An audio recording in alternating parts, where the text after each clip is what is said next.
Hi everyone, thank you again for joining Celtic Griffon's Guide to Warhammer Fantasy Battle 4th Edition. After movement, the turn progresses to the shooting phase. Shooting encompasses the resolution of troops which can use missile weapons and also resolves most war machine fire. This segment will only concentrate on using standard missile weapons. Later on in this series, we'll also discuss how to use the three most common war machines, which are stone throwers, bolt throwers, and cannons. Other more esoteric war machines will be covered in the future planned Army book series. The first part of shooting is to pick a unit and declare which enemy target you wish to fire upon. So for example, these Empire handgunners could fire into these rat ogres, and so could this cannon crew. Now, here's where the rules kind of get a bit muddy. In Warhammer 4th Edition, you're not supposed to pre-measure ranges. So in this case, when we have two units which are eligible to shoot, the first troop is a troop with handguns like we see here, and the second is the cannon. A player could in theory choose the troop with the handgun, resolve the fire, and then move on to the cannon. As part of the resolution of firing with the handguns, you would need to measure the range. In doing so, you can make a much more accurate guess when you shoot with the war machine. Therefore, an unwritten rule for 4th edition is to declare the shooting details for every type, including every type of troop you're firing against. Now, if one unit wipes out the target and three other units have also declared their fire at the same target, then other units would waste their shots. If firing with a war machine, which requires a range, you would make the note of the range now. And often you could do that with a D6 or D10 or just some kind of dice or a piece of paper. For example, here you might say that the range that you want to shoot is, I don't know, 3 inches. Okay? All right.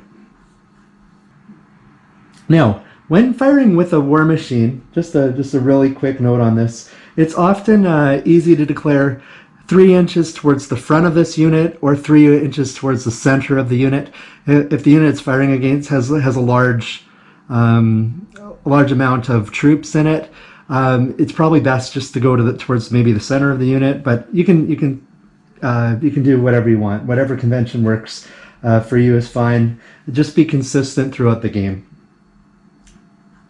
Now, some groups may also play this kind of unwritten rule a little bit differently. They may allow shots to take place one at a time. In general, war machines would have an improved effectiveness if you do that. That is okay, of course, but it may be a good idea to discuss shooting resolution before your game, or if you have a group which are playing Warhammer Fantasy Battle 4th Edition, just have everybody use the same format. It just avoids a lot of confusion. Now, dividing shots. In most cases, each unit will fire against a single target. So, for example, in this situation, if this unit of handgunners, they can all see a rat ogre, they'd have to fire at that rat ogre. However, if this was like this, and we can go into cover in a bit, but if the hill was a little bit different, or these troops were like this, not all the troops can see the rat ogres, and therefore you may need you could possibly divide shots. If these handgunners here, for example, could see somebody on an enemy unit on top of the hill here, they could maybe some of them could fire here. So yeah, there are some cases where you can divide shots, but you may never choose more than one secondary target. That's important. Even if you had 4 potential targets, you don't say this person's going to fire here and this person's going to fire here and this person's going to fire here. You always shoot at the same unit when you can. Okay. Now, it's important to also note that your unit fires as a group, and it will be important to use fast dice rolling techniques when resolving shooting. So we don't roll one die at a time, as this would slow down the game significantly. When it comes to resolution of shooting, you're going to roll all the dice you need to, usually at once. There are some exceptions though. All right, who can shoot? Models can use missile weapons in the following circumstances. So, I'm going to give you examples of when you cannot shoot. You cannot shoot with models which marched in the movement phase. So if you marched, so if these troops here, let's say they've got a movement of 4, and then let's say they moved 8 inches straight ahead, they are not able to shoot during that phase. You cannot shoot with models that are already engaged in hand-to-hand combat. So let's say these handgunners, for example, are fighting this block of Skaven, because they're in hand-to-hand combat, they may not shoot. Now you cannot shoot if you declared a charge this turn and failed to get into grips with your enemy. So let's say this unit here declared a charge, and if they have a movement of 4, they could actually move 8 inches. But let's say this is actually 9 inches. So instead what would happen is it's a failed charge. They would still move their 4 inches. And at that point, this unit can no longer shoot because they attempted to charge. They were preparing their hand-to-hand combat melee weapons, not their missile weapons. Now, you can only fire against models you can see. If you have troops in the way, then they cannot see through. So, another example here.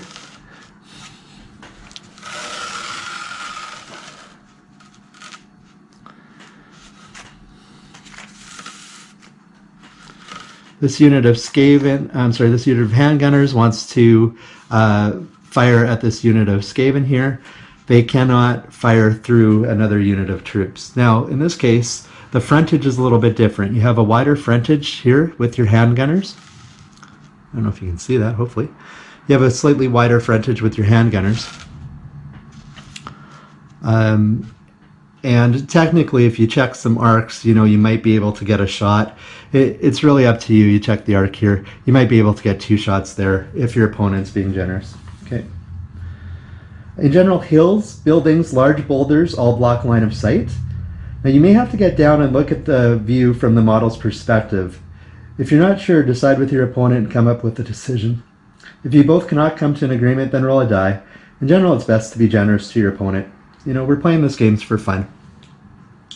If the enemy unit is directly behind a hedge or a wall, you can fire at them, but it will be harder to hit your enemy. If the enemy unit is not directly behind the hedge or wall, you cannot fire at them at all. So I'll go through an example here. So in this example, you can see that the handgunners are not tucked right behind this wall. So they're about 2 inches away from it. So in this case, the handgunners would not be able to see through the wall. Kind of maybe a bad example because we're using rat ogres, they're a large target. Let's say, however, that they're, trying to go against this unit here. So in this case, they wouldn't be able to see. Okay. Now, if they're directly behind the wall, it's assumed that they're taking a firing position and can do so. Then they can fire. These handgunners could fire at the Skaven. And the same thing would be true if it was a hedge that they weren't tucked up against. Can't fire. If they're tucked up against it, they can fire. Okay. If the enemy unit is in a wood, so let's say they're inside these woods here, or if they're in a wood or behind a wood, they can generally not be shot at. Now, if the enemy is within, I guess if this was the case, these Skaven are all inside these trees, they can't see them. Now, if the enemy is within 2 inches of the border, so let's assume that these trees mark the boundary of the forest. If they're within 2 inches, they can be seen and can be shot at. But they would be harder to hit, and we'll go into cover in a bit. Now, if both units are inside the wood, then they can see only up to 2 inches away. So if both of the units were up to 3 inches away, so let's say they're all these troops are in the thing, if there's a gap here more than 3 inches, they can't shoot at each other. But if the unit is 2 inches, they can. Now, you can only shoot against enemy which are in your firing arc. If you declared shots against a target which is determined to be outside the arc, then the shots are all considered to have missed.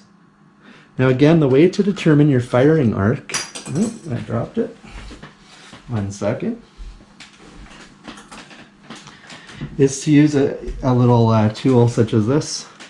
So you put it here, these are square bases, it doesn't matter, so we'll line it up here. So basically this is part of this. and this is like this. All the troops are in the firing arc. They can shoot at these Skaven. But again, if you declare any shots and you find when you go to the later steps when you resolve your hits, if you find you're outside of the arc, then they're not able to shoot. And they're considered to have fired their weapon, but all shots will automatically miss. Now, next, models must be within the maximum range distance of the weapon being used.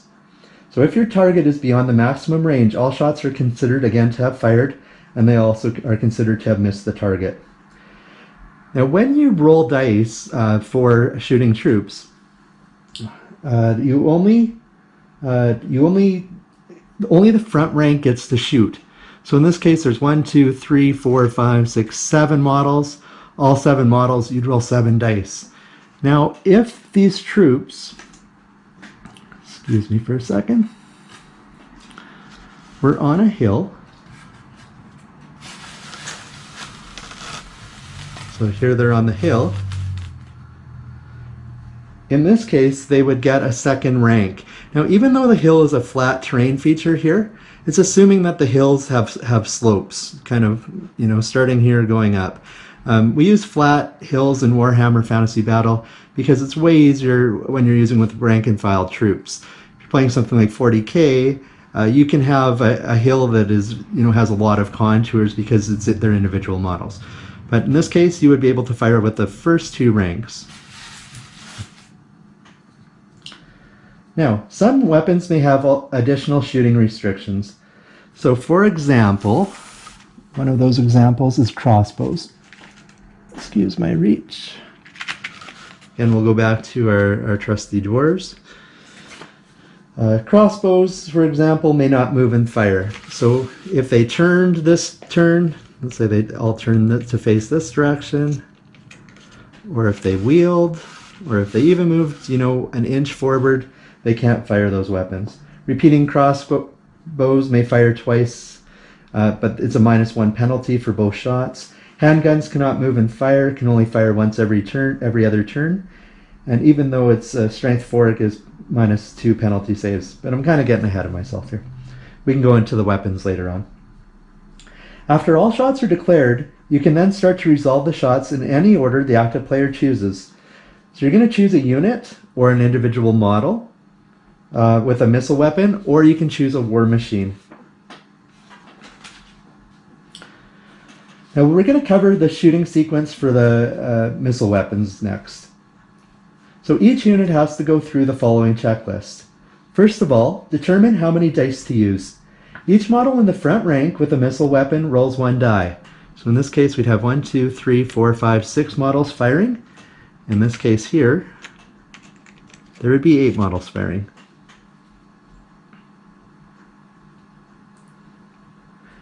Now, if the unit has a champion or hero in the front rank, in this case it doesn't, but let's say this guy here was the champion.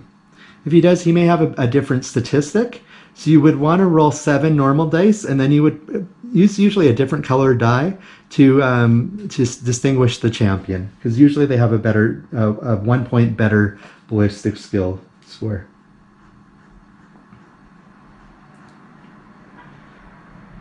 Now, on the other hand, let's say you have a unit of troops, and let's just here use this example.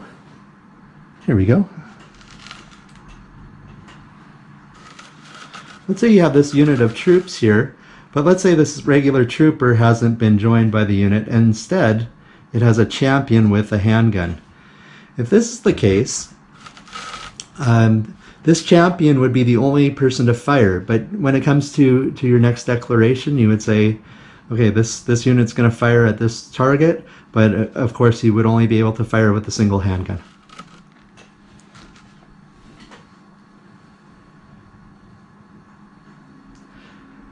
So another important note is that in general, each model gets 1 die to shoot with, regardless of their characteristics. Now there are some exceptions, such as repeating crossbows, but these are exceptions to the rule.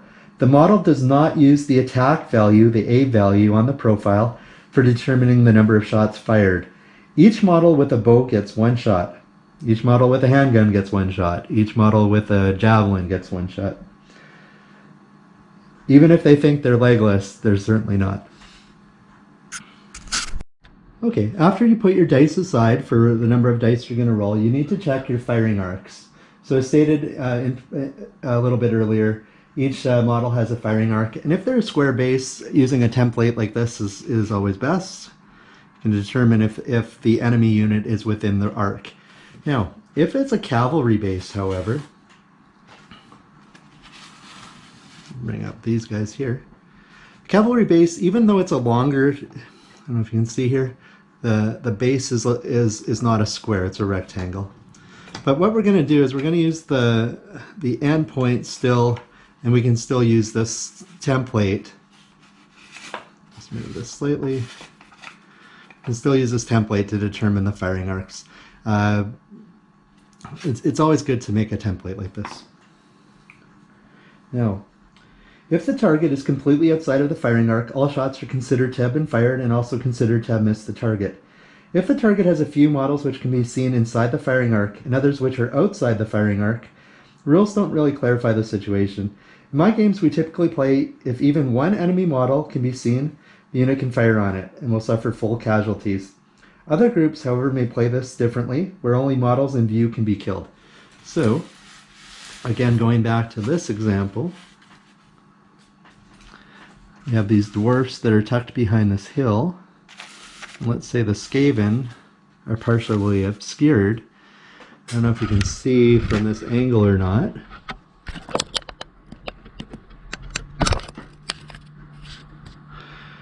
You see it's very likely that at least these two models, possibly this third model here, cannot see the unit of troops because the hill's in the way. So in this case, you would only shoot with the 5 models there.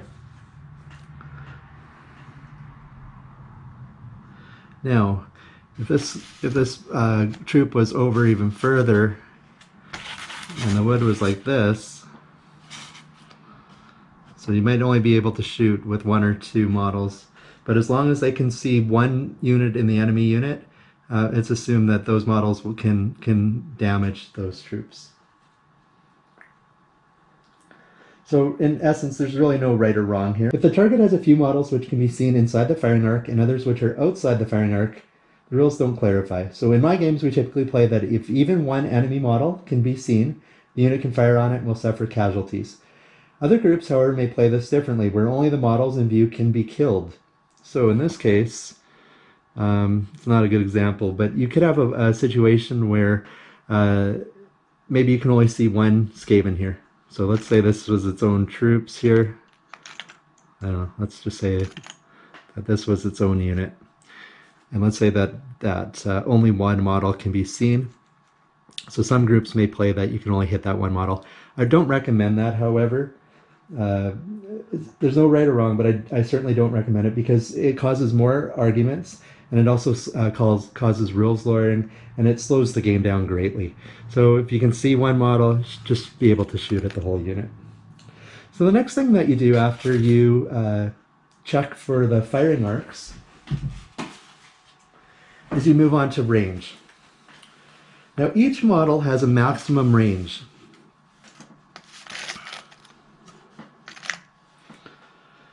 If the unit is outside of the maximum range of the missile weapon, all shots are considered to have been fired and also considered to have missed the target. Now, short range in Warhammer 4th edition is up to or equal to half the weapon distance. So if a short bow has a maximum range of 16 inches, if the target is from 1 inch to 8 inches, or from 0 inches to 8 inches, the target is in short range. If the target is beyond 8 inches at the closest point, it is now considered in long range. If some of the enemy unit is in long range and others are in short range, you may have to roll 2 sets of dice. One set will be for the enemy at long range, and the other set will be for enemy at short range. Now you can do this with using 2 different colors and rolling them all at the same time, or you can just roll them in batches of two different dice pools. Hitting the target. The chance of hitting the target is decided by a die roll. Each model has a ballistic skill or ballistic skill, BS stat. As you can see in this chart, a man and an orc, again, both have a 3 basic ballistic skill. And then if we consult the chart, we'll find that on a D6 score, we need a value of a 4 or higher to hit the target. So again, the success is the base number you will need on a D6 roll to hit. If you roll equal to or higher than this value, it's a success. As you can see on the ballistic skill chart, if you had a ballistic skill of 3, you would need the 4. This chance of success is usually modified depending on the circumstances of the shooting and the target unit. These are known as the hit modifiers. A positive modifier on the chart makes it easier to hit. A negative modifier makes it harder to hit. Often many modifiers apply during the same shot. Add and subtract all the modifiers until you get a final total. So let's say you might have had a modifier -1 and then another -1 and then a +1. Your overall modifier is -1. Again, if it's a negative, it would be harder to hit the target. Okay, so let's go through the specific modifiers next. +1 for shooting at a large target. So, in our opening screen, we had these handgunners who were firing upon some rat ogres. Rat ogres are considered a large target, and therefore it is easier for the handgunners to hit the rat ogres with their shooting weapons. If you're shooting at a chariot, most enemy war machines, which are bigger than normal human-sized models, ogres, trolls, minotaurs, other large monsters, these are all considered large targets. Now, a human-sized model, like an orc, for example, is not a large target. Even though it's a little bit bigger than a standard man, it's still on a 20 or 25 millimeter base, so it's not considered a large target. Also, a cavalry model is not considered a large target. So if something's on a horse or a giant wolf, for example, they're not large targets. Now, let's just clarify this here. So let's go back to our ballistic skill of 3. We needed a 4 to hit as a base, and because we're shooting at, in this case, let's say we're shooting at a goblin chariot. Okay. If these handgunners are shooting at the goblin chariot, they get a +1. So again, their ballistic skill is a 3, which is a base of 4, and a +1 makes it easier. So we're actually going to subtract the die. So instead of needing a 4, 5, or 6, we're now going to need a 3, 4, 5, or 6. Any success will hit some part of the chariot. The next modifier is shooting while moving. If a shooting unit moved this turn, so if it turned, if it made a normal move, if it changed formation, then it's harder for you to hit your enemy. Again, we'll use this troops here, and let's say during their turn they inched up a little bit. I'm not sure why they do that, to be honest, but let's say the general, the player in charge, moved them up a little bit. Not a good example because they're handguns, so let's just go to some bows. So, orcs and goblins have dredges all the time. So let's say these orcs are battling against this goblin chariot. If they moved a little bit, this has a tougher chance. So let's go back to the example. Orcs have a ballistic skill of 3, which is our base number of a 4. They're, yeah, we'll go through it. They now moved, and so that's -1. So now instead of hitting on a 4, 5, or 6, they would now hit only on a 5 or a 6. We won't worry about the chariot. Now, if they were firing against the chariot, that would be a large target, which is a +1. So those two scores would balance out, and now it would be back to 0. So they would, again, hit on a 4, 5, or 6. But it's always -1 for shooting while moving. Next is shooting at a charging enemy. Now, again, in the movement phase, we discussed that before you move your chargers, so let's say these goblin chariot wants to come in and charge these orc archers. Before you move the goblin chariot, if the orc archers decide to fire, in this case the range is possibly a little bit too short. Remember, they have to be more than half the distance. But let's just assume that they were. If they were, and these guys are going to fire, we're going to resolve the firing first, because if the charging unit has taken enough casualties, they may not get to charge. They may actually flee and run away instead of doing any kind of movement towards the enemy. Okay. If you're shooting at a charging enemy, however, then it's a -1. So again, let's maybe try to use a different example here. We have these skinks with spears, or they could be javelins either. So if these guys were going to charge here, So again, they have a ballistic skill of 3, which is a base of 4, but because these troops are charging, it's a -1, so they're going to need a 5 or 6 to hit. All right.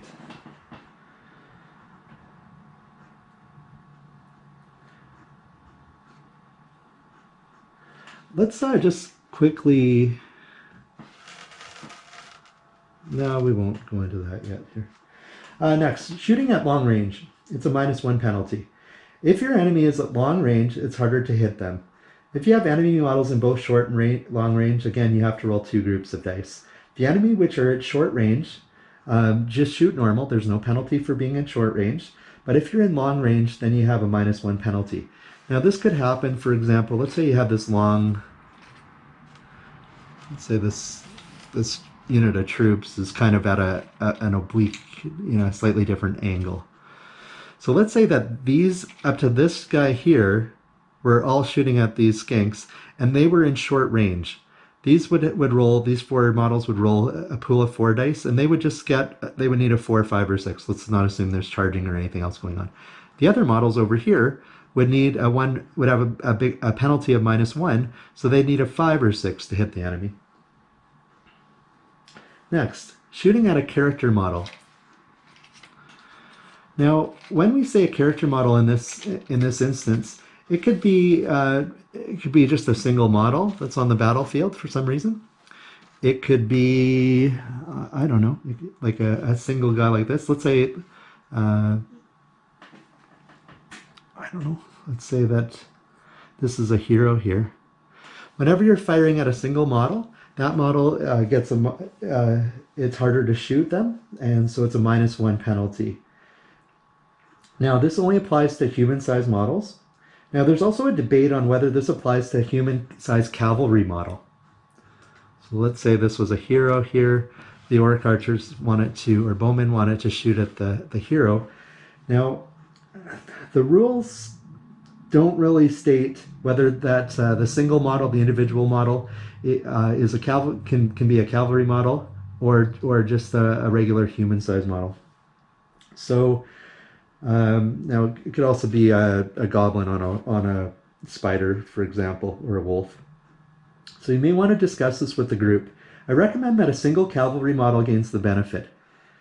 So, and the reason kind of why I recommend this, it may be right, it may be wrong, is it's Hero Hammer. And that means that let's give those heroes a little bit of benefit of the doubt, that it's a little bit tougher. So again, ballistic skill of 3 is a base 4. They're shooting at a single target. It's a -1, so now they need a 5 or a 6. Next, we're going to go into cover. A model which is partially obscured from view may benefit from hard or soft cover. Hard cover refers to models which are partially behind a boulder. So let's say here, a boulder, building, stone walls, or wooden palisades. So this is a stone wall here that the Dark Elf repeating crossbows are behind. So if the handgunners want to fire on them, it'll be a hard cover penalty, and that's a -2. Okay. Also, hardcover refers to models also that are behind stone walls, buildings, boulders, wooden palisades, a model in a normal-sized doorway, shooting somebody behind a parapet, or from a building window could also be considered in hardcover. Now there's soft cover next, and soft cover refers to models which are behind woods, or hedges, or wagons, or carts. Something that isn't, that has a little bit of space, not as strong, I guess, as a stone wall. It may be a good idea to discuss the terrain cover benefits for each type of terrain that's on the battlefield before you start the game. Now, you always get a -1 if the target is behind soft cover. So in this case, if the handgunners were firing at these Dark Elves, they were, because they're tucked up behind the hedge, it's a -1. And again, if it's the stone wall, it would have been a -2. Now again, if they're not tucked up, they can't see through the hedge.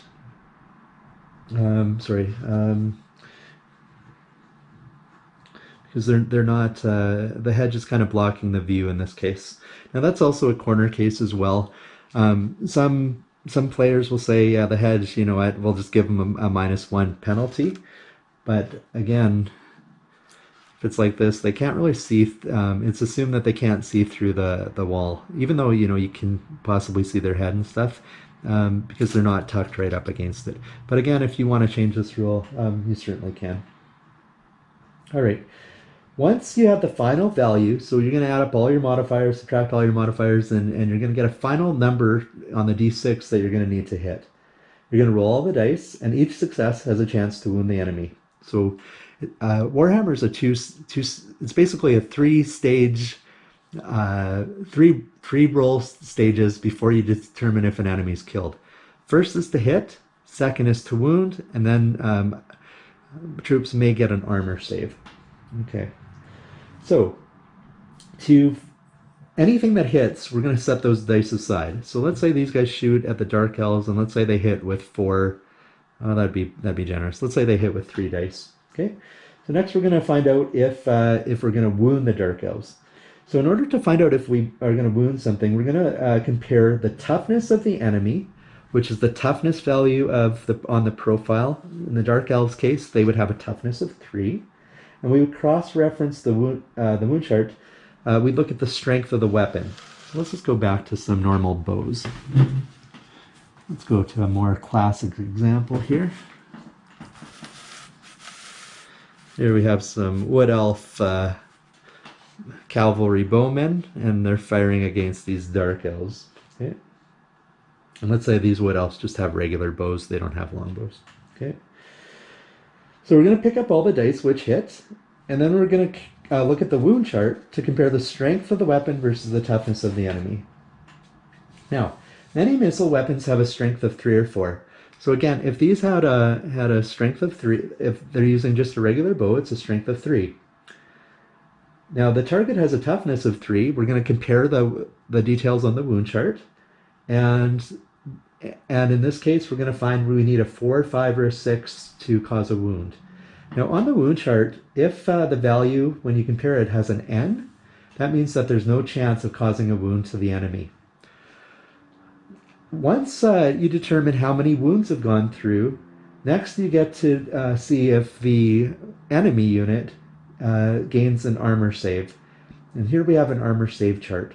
Every unit which is mounted or has a shield or armor usually gets a save, which is a chance that the hit didn't actually wound the model. Now, I know this kind of seems weird, because if you're new to wargaming or role-playing games, here's kind of what's going on. You hit, you wounded, but now you might not have wounded. It's just how it is, okay? So try to suspend your reality here. It's just a game. So let's say your missile troops with a strength 3 bow have wounded the enemy 6 times. So let's say there's this many shots, there's no cover, they didn't move, let's say, they're in short range, they fired, and 6 of these elves have hit. Okay. The enemy here, let's say that these troops, these Dark Elves, let's say they all do have a shield. I know you can't see it on this thing here, but let's just assume that they did. And let's say they were wearing light armor. A shield and light armor would give them a save of 5+. So the enemy would roll the 6 dice that wounded, and every 5 or 6 would discount one of the wounds.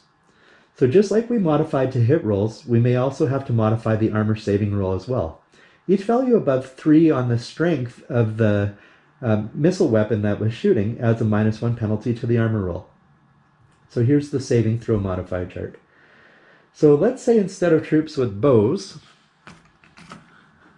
let's just go like this, get these guys out of the way. Let's say we go back to the crossbows.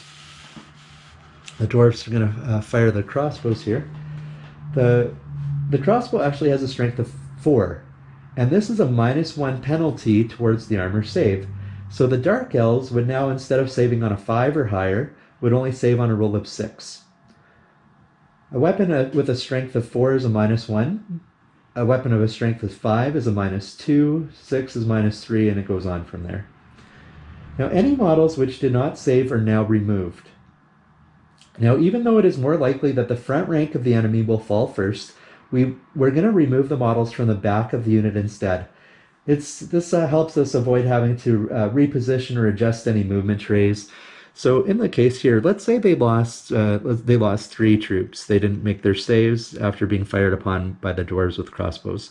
We'd go 1, and usually you're gonna, if you're now on the front rank, you're usually kind of gonna go from the sides like that. And we're just gonna kind of place these 3 models behind. We know that they've now been killed. We're not going to remove them from the table yet, because at the end of the shooting phase, we're going to potentially make a test for every unit that took casualties and see if they panic, see if they flee or run. Now, also, we typically do not remove standards, musicians, champions, or heroes when removing models. We'll kind of clarify the shooting against such models at the end of this discussion. And at the end, again, we have to do a little bit of math to test for panic. After all war machines and missile-armed troops have completed their shooting, some units may panic and run. Each unit must now test for panic.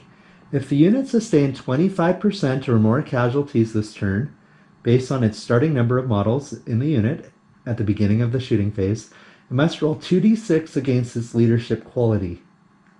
So, for example, we've got a troop here that started with 1, 2, 3, 4, 5, 6, 7, 8, 9. And 3 of those models died. So 3 out of 9 is 1/3. 1/3 is 33%.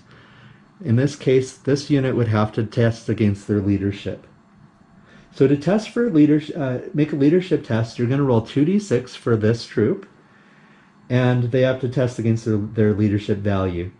So let's say their leadership value is an 8. I don't know if that's true or not. We'll just assume that it's around an 8. Probably is close. So in this case, we'd roll 2d6. If they get 2 through 7 on the result, again, on a 2d6, you're going to roll 2 dice and you're going to add the total. If they get a 2 through 6, 2 through 8, they're fine. They're not going to run. But if they get a 9, 10, 11, or a 12, then they would run and they would flee. And when they run, they would roll 2d6 in this case. They would turn away and then move that far away. Once you've completed all of the panic tests for all of the models that took casualties, you can now remove the remainder and remove those casualties from the board. So next we're just going to go through a quick rundown of some of the most common missile troops and how there's kind of their special rules and how they affect things. So first of all, let's just go with the regular bow. So we'll go to these orc archers here. The bow is the most common weapon in the Warhammer world. A bow has a range of 24 inches and a strength of 3. So next we'll go into a short bow. So a short bow is a skink, for example, or a goblin might have a short bow. Some troops are too short to use the conventional bow. A short bow has a strength of 3 as well, but it only has a range of 16 inches, so it doesn't fire quite as far. Then there's longbows. So many wood elves have longbows. Longbows are a little bit longer than a normal bow, and so therefore it can fire up to 30 inches instead of 24 inches, and it also still has a strength of 3.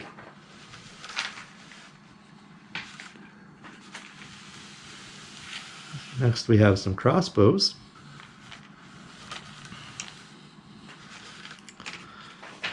Now, crossbows is a more complex bow that uses a windlass or a lever to wind and tighten the string.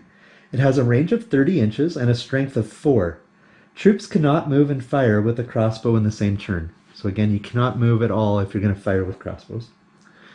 Next, the repeating crossbows.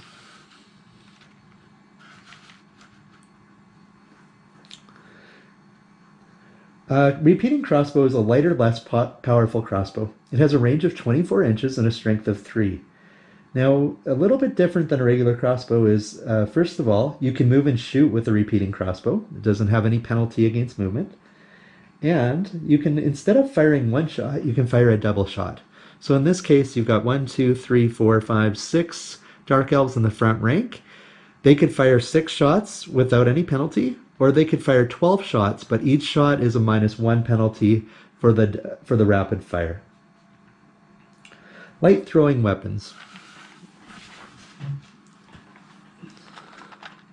So here's an example. We have some skinks. which may have a spear, or we could say that maybe these are javelins, actually. Okay, let's go through all the different types of light weapons. Light weapons never have a penalty for range, as the ranges they can be thrown are very short. Light weapons use the strength value of the thrower to determine wounds. So a javelin is a light spear, a bit too flimsy for hand-to-hand combat. It has a range of 8 inches and the same strength value as the thrower. So if these skinks here have a strength of 2, when they throw their javelin, the javelin is at a strength of 2. A throwing axe. A throwing axe has a range of 4 inches and uses the same strength as the thrower, but instead it's actually modified as a +1. So a dwarf character, for example, might be a good example of a trooper that has a throwing axe in his hand. And if he's a strength of 3, when he throws that axe, it'll become a strength of 4. And a darter throwing knife has a range of 6 inches and uses the same strength as the thrower. So again, whatever the S value of the person using that missile weapon is, that's what strength it's resolved at. So if you have some kind of potion on a character that bumps his strength 3 up to strength 7, that throwing knife or dart would be at strength 7 instead. So it has a way better chance of wounding the target. A sling.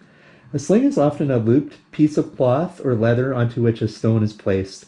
The sling is whirled and then the stone is released. If firing 1 shot per turn, it has a range of 18 inches and a strength of the firing model.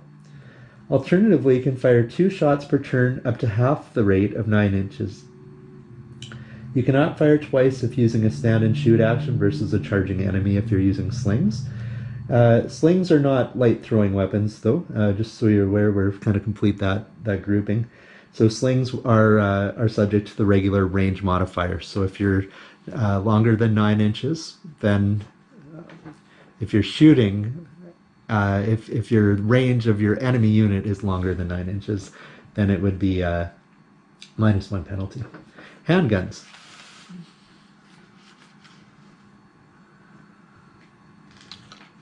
Here's an example of some Empire handgunners. Handguns are not uncommon in the Warhammer world. They use the metal barrel mounted onto a wooden stock and gunpowder to form some form of shot. So the shot may be steel shot, which are like lead balls, or it could be, just a bunch of glass, if in case of Chaos Dwarfs. Okay. The handgun has a strength of 4 and a range of 24 inches. Now it takes a full turn to load a handgun, so you can only fire every second turn. You cannot move and fire a handgun on the same turn.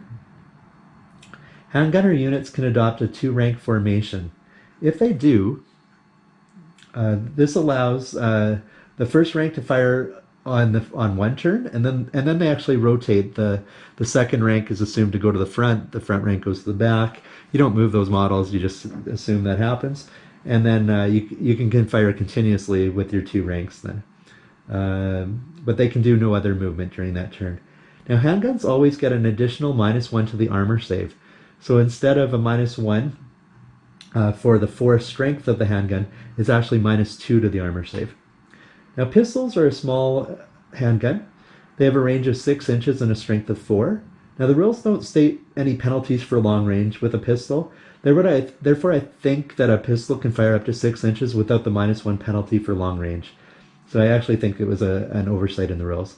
You can only fire a pistol every second turn, but if you have 2 pistols, you can fire 1 each turn instead, or you can fire 2 in the same turn and then miss a turn and then fire again on the turn after. The pistol attack, if you're in hand-to-hand, gives you an extra attack. And this pistol attack should be separated. Roll a different colored die when you go to hit, and that will be at a strength 4 to wound. So in essence, it's used more of like a heavy club. If you use the pistol in hand-to-hand and then the hand-to-hand combat breaks, you cannot shoot with it in the next turn. So if you got a guy with a handgun and they're in hand-to-hand, he's using handgun for a +1 for an extra attack at strength 4. If the enemy breaks away, you can't use the handgun to fire the next turn. Okay, and also a handgun also has the additional -1 save. So like a handgun, any enemy saves are at -2. Just some more rules for characters and single models. As a rule, characters inside a unit cannot be specifically targeted, and this would include the Army standard a standard within the unit and a musician. Now, again, some people may choose to handle this differently. That's fine if they do. Now, it's often useful to have a variety of dice. So here are some common role-playing dice, and usually you can get them in boxes, with different denominations. Usually there's 6 or 7 dice in it. So here we have a D10, so it's actually got 10 sides, and in this case you would use the 0 for a 10 result. Here's a D12. Here's a D10 that has a percentile on it. So this is 10s and 1s. So if you rolled this, for example, it would actually become I can't believe I did that, 69. You got a D20, here's a D8, a D4. When you look at a D4, the number is often at the very top here, but in this case it's at the bottom. So this result would be a 3 if it lands this way, and if it lands like that, it'd be a 1. So those are some common dice to help you randomize things, and you may need to randomize things during shooting. Now, so if a character is inside a unit of less than 5 models, the character is hit on an appropriate randomized number. So, for example, let's say there are 3 models in the enemy unit. So let's just use these here. Do I have a better example? Sure I do.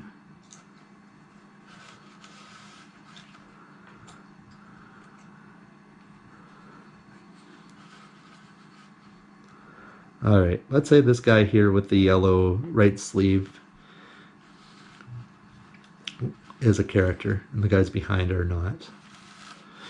If these are hit, each shot would have a 1 out of 3 chance of success against each individual. So after determining the number of hits, you can then roll again to see if a regular trooper is hit or the character is hit. So let's say this group is hit with 4 shots. Roll 4d6. Each result of a 5 or 6 would hit the hero. The rest hit the regular models. Now the rules state that you don't have to choose to do this. So in essence, you do not have to single out the enemy character. You can just hit regular models, and you're never forced to randomize them to the characters. So you can always hit regular models with the troops.